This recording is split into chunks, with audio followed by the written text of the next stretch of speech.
राजा रघुवंशी के परिवार की मांग की राजा रघुवंशी को इंसाफ और दोषियों के खिलाफ कड़ी कार्रवाई होनी चाहिए, कड़ी सजा दी जाए। तो देखिए, राजा रघुवंशी का परिवार अब यहाँ पे अपने बेटे के लिए न्याय की मांग कर रहा है। एक ऐसा परिवार जिसने बहुत ही गाजे बाजे के साथ बेटे की शादी की और जिस तरीके से सोनम ने पूरी प्लानिंग के साथ एक मासूम बेटे को अपने पूरे परिवार से अलग कर दिया, एक तरीके से अगर बात की जाए तो जघन्य अपराध किया गया। तो राजा का परिवार इंसाफ की मांग यहां पर कर रहा है। सीधे रुख करते सहयोगी सत्यविजय का। सत्यविजय, हनीमून और हत्या के बीच जिस तरीके से अब परिवार जो है राजा के लिए इंसाफ की मांग कर रहा है और ये भी कह रहा है जो दोषी हैं उन पर कड़ी कार्रवाई की जाए। आप बात कर रहे थे परिवार के लोगों से, जरा और भी बात करिए, जानने का प्रयास करिए उनकी भावनाएं क्या।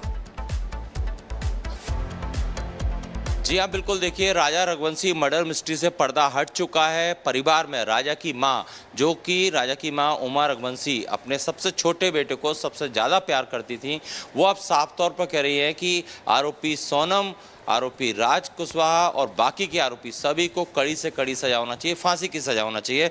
विपिन रघुवंशी हमारे साथ हैं, जो राजा रघुवंशी के बड़े भाई हैं। विपिन जी, आपकी मां ने अभी मांग की कि कड़ी सजा हो, फांसी की सजा हो, आप क्या कहेंगे? देखिए, मेरा मानना इसमें यही है, सोनम को जो है जिस प्रकार सोनम ने राजा को मारा है और जिस प्रकार से अपने राज कुशवाहा और इन लोग की जो पूरी टीम थी, जो वहाँ पे विशाल जो है जिसने राजा को पीछे से चाकू से वार किया है, फिर भी राजा लड़ते रहे वहाँ पे। उसके बाद जो पीछे से सोनम ने चिल्लाया मार डालो, तो उस प्रकार से जिस प्रकार से प्लानिंग सोनम ने की है और जिस बेरहमी से राजा को मारा है, हम चाहते हैं सरकार से यही हमारा निवेदन है, तो इनको फांसी दी जाए, वो जल्द से जल्द इनको फांसी दी जाए। अच्छा, ये जानकारी अभी आई है कि चूंकि राजा जिम जाता था, शरीर से मजबूत था, जो 3 आरोपी जो कॉन्ट्रैक्ट किलर वहां पर शिलांग में गए थे, वो उसे धक्का नहीं दे पा रहे थे। पहले इनकी प्लानिंग ये थी कि राजा रघुवंशी की मौत को हादसा बताएं और इसीलिए लोग धक्का देना चाहते थे, लेकिन उसमें कामयाब नहीं हुए। तो फिर पीछे से अटैक किया, एक गर्दन पे चाकू मारा, फिर सोनम ने कहा कि अब इसे मार डालो, फिर दूसरा अटैक किया चाकू से। उसके बाद इन्होंने राजा को खाई में फेंका और फेंकने में भी जो है राजा को ये नहीं फेंक पा रहे थे, तो सोनम ने मदद की। क्योंकि राजा जिम जाता था, राजा के शरीर के हिसाब से जो है ये जो 4 आरोपी जो बने हुए हैं, इसमें जो 3 आरोपी जो वहाँ पे मौजूद थे, उन तीनों को राजा मारने में सफल था। राजा मार सकता था उनको, मगर पीछे सोनम ने जो सपोर्ट दिया है और इस प्रकार से सोनम ने कहा था चिल्ला के तो उसको मार डालो। उस प्रकार से सोनम ने जब उसको फेंकने में जब जो सहायता करी है, क्योंकि सोनम की हाइट के हिसाब से सोनम जो है उन 3 लोगों आरोपी से जो है सोनम ज़्यादा हेवी थी, तो सोनम ने उनको उठाने फेंकने में उनके साथ दिया पूरा। आप एक बात और कह रहे हैं कि जो शिलोंग और मेघालय में जब ये केस चलेगा, उसको लेकर आप कुछ बात करना चाह रहे हैं?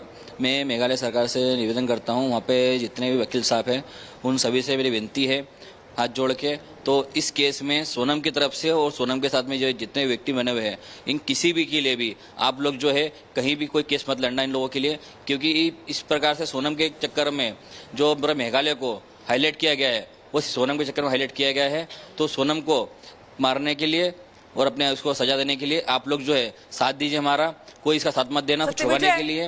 दूसरी बात है, वहाँ पे मेघालय में विपिन जी से कि जब ये लोग शादी करने के लिए गए होंगे, लड़की से मुलाकात करने के लिए गए होंगे, तो क्या परिवार भाप नहीं पाया कि लड़की रजामंद नहीं है, लड़की दबाव महसूस कर रही है, उसे राजा पसंद नहीं है? क्या परिवार भाप नहीं पाया, या वहां पे सोनम की ओर से बेवकूफ बनाने का प्रयास किया गया, झूठा दिखावा? हालांकि कई बार आप इसका जवाब दे चुके हैं। क्या आप लोग भाप नहीं पाए थे, सोनम के मन को टटोल नहीं पाए थे कि उसके मन में इतना बड़ा षड्यंत्र चल रहा है? देखिए, हम लोग भाप इसलिए नहीं पाए थे क्योंकि सोनम जो है हमसे छोटी थी, राजा हमसे छोटा था, तो हम लोग उसमें जेठ थे उसमें अंदर, तो हम लोग ज़्यादा बात नहीं कर पाए थे, इसलिए हम लोग ज़्यादा भाप नहीं पाए। और सोनम, हालांकि जिसमें सोनम जो है वैसे घर में 3 दिन रही है, और 3 दिन में एकदम किसी को भी एकदम भापना ये बहुत बड़ी बात हो जाती है। अब चूंकि चारों आरोपी अरेस्ट हो चुके हैं, सोनम को भी आरोपी बना लिया गया है। अभी पटना से उसे कोलकाता होते हुए गुवाहाटी ले जाएंगे, रिक्रिएशन भी होगा। पुलिस इन्वेस्टिगेशन तो अब बेहतर कर रही है, लेकिन फैसला जो होता है, सजा का जो ऐलान होता है, वो कोर्ट करता है और उस पर कोर्ट देखता है सबूत। तो आप चाहेंगे कि पुलिस इस तरह के एविडेंस जुटाकर चार्जशीट में पेश करे जिससे कि कड़ी से कड़ी सजा हो? देखिए, अभी जो जितने एविडेंस अब इसमें हम लोग चाहते हैं, पुलिस प्रशासन के द्वारा जो हम चाहते हैं, तो इसमें एविडेंस जितने पक्के हो उतने आप लोग इकट्ठे कीजिए इसके अंदर, कि इन आरोपी को जो है आज छोड़ देगा भी तो कल किसी और बच्चे को मार डालेंगे ये लोग। क्योंकि ये लोग जो है जिस प्रकार से इन लोगों ने प्लानिंग की थी ना, ये प्लानिंग इनकी अकेले की नहीं है, इनके साथ में जितना ग्रुप बना हुआ इन लोगों का है, उन सभी को जल्द से जल्द ढूंढिए आप लोग, और इन सभी को जितने जल्द हो सके उतनी जल्द इनको फांसी दिलवाइए। सोनम का जो प्रेमी है राज कुशवाहा, जो कि पूरे इस मिस्ट्री का मास्टरमाइंड था, यहीं इंदौर में बैठकर यहीं आपके घर वो सोनम के पिता को लेकर आया था अंतिम संस्कार के लिए, और ये दिखाने के लिए कि वो पुलिस की आंखों में धूल झोंक सके। उसकी माँ से हमने बात की, वो कह रही है कि राज इस तरह का नहीं है, वो उसने कभी कोई अपराध नहीं किया, वो तो बहुत शरीफ बच्चा था और वो गुनहगार नहीं हो सकता। राज गुनहगार कभी नहीं है, कभी है। तो राज ने 13 तारीख के दिन सोनम से बात क्यों करी थी, तो सोनम ने उसको मैसेज क्यों डाला था, तो राजा को मार डालो। दूसरी बात, राजा को मारने के बाद सोनम हमेशा कांटेक्ट में क्यों रही राज से, 6-6 घंटे बात क्यों करी। राज उसका प्रेमी नहीं होता कभी, तो 6-6 घंटे बात करने की जरूरत क्या थी उसको, बोली 6-6 घंटे बात करने की जरूरत क्या थी। दूसरी बात, राज से बात करने के अलावा घर में बात कर सकते थे, हम लोगों से बात कर सकते थे। जब सोनम जीवित थी उस टाइम पे सोनम का इसमें हाथ नहीं था कभी, तो सोनम जो है हमारे से बात करने के बदले राज से दिन रात बात कर रही थी, क्योंकि 17 दिन तक उसने सलंग बात करी। और दूसरी बात, जब राज को 12 बजे पुलिस ने अरेस्ट कर लिया है तो सोनम 1 घंटे में बाहर निकल गई ऑटोमेटिक, इसके पहले कहाँ गई थी। अच्छा, ये भी एक चीज़ है कि सोनम की जो प्लानिंग थी कि हादसा साबित कर दें, लेकिन जब ये लोग राज और बाकी आरोपी पकड़ा गए तो उसे समझ में आ गया कि उसका प्लान चौपट हो गया है, और इसीलिए वो जो एक रहस्य बनाया कि शिलोंग से गाजीपुर कैसे पहुंची, तो उसने सोचा कि अभी एक विक्टिम कार्ड खेलें और ढाबे पे खुद को बदवास हालत में ये दिखाने की कोशिश करें कि उसे बंधक बना के किसी ने यहाँ छोड़ दिया है। ये एक ड्रामा है, पूरा ड्रामा है। क्योंकि देखिए 12 बजे करीब उसको पुलिस ने जो है आरोपी को यहाँ पकड़ा था, उसमें राज का भी फ़ोन बंद हो गया था।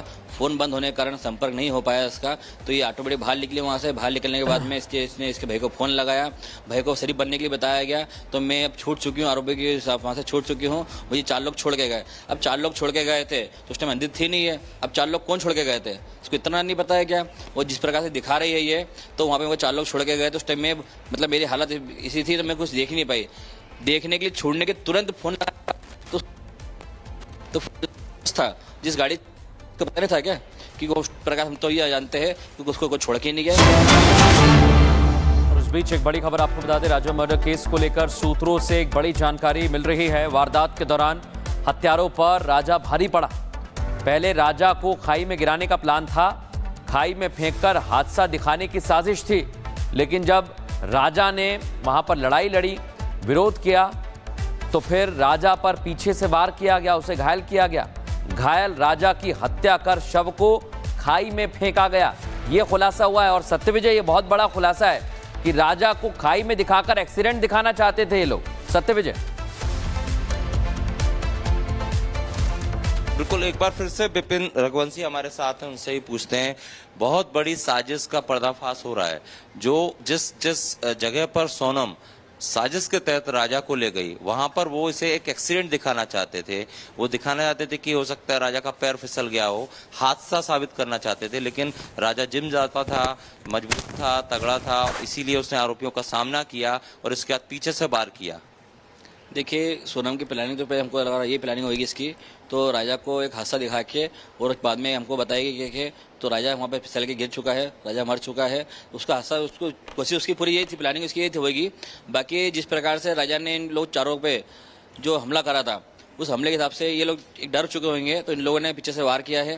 पीछे से वार करने के बाद में सोनम चिल्लाई है वहाँ पे, मार डालो मार डालो। उसके बाद में जिसने भी पीछे उसको मारा है उसने सीधे उसके सिर पे वार किया गया है, जिस प्रकार से राजा का खून गिरने के कारण राजा गिर चुका नीचे था। और बड़ी बात सामने आ रही है, सोनम ने एक नहीं 2 प्लानिंग की थी। एक प्लानिंग थी शादी से पहले की, जो हम सवाल बार बार कर रहे थे, आप लोग भी कर रहे थे कि अगर सोनम राजी नहीं थी शादी के लिए तो वो मना कर देती, लेकिन सोनम ने इसमें भी राजा को टूल की तरह इस्तेमाल किया, क्योंकि सोनम के पिता सख्त मिजाज के थे, वो इंटरकास्ट मैरिज नहीं करते, और इसीलिए उसने राज से कहा था कि वो विधवा बनने के बाद उससे शादी करेगी। एक प्लानिंग सोनम ने शादी से पहले की, और एक शादी के बाद 11 मई को शादी हुई और 13 से 14 मई को उसने प्लानिंग की कि शिलोंग ले जाएंगे, कॉन्ट्रैक्ट किलर को पैसा दिया और उसके बाद हत्या करवाई। 2 प्लानिंग की थी सोनम ने। 13 तारीख को इसने प्लानिंग कर ली थी राज के थ्रू, तो राजा को मार डालो। बाकी सोनम यहाँ सक्सेस नहीं हो पाती, क्योंकि राजा जो था, राजा घर पे था और हम लोगों के सामने राजा को मारना उसके लिए कहानी बड़ी होती है। तो इसने प्लानिंग इसने ये करी, इसने 16 तारीख दिन टिकट बुक करी, राजा को बताया है तो अपन असम चलेंगे, क्योंकि राजा ने बोला था मैं असम नहीं जाऊंगा, मैं मेरे को जाना कश्मीर जाना है, पर कश्मीर चलते हैं। तो कश्मीर ना होते उसको सीधा असम लगे वहाँ से। वो इसकी प्लानिंग पहले से सारी चल रही थी, उसके लिए उसको बताया उस एरिया में जो है घाट इतने सारे पहाड़ों ने, यहाँ पुलिस नहीं मिलती है, यहाँ सीसीटीवी कैमरे नहीं है, तो इन लोगों की प्लानिंग इसमें पहले से बन चुकी थी सारी थी।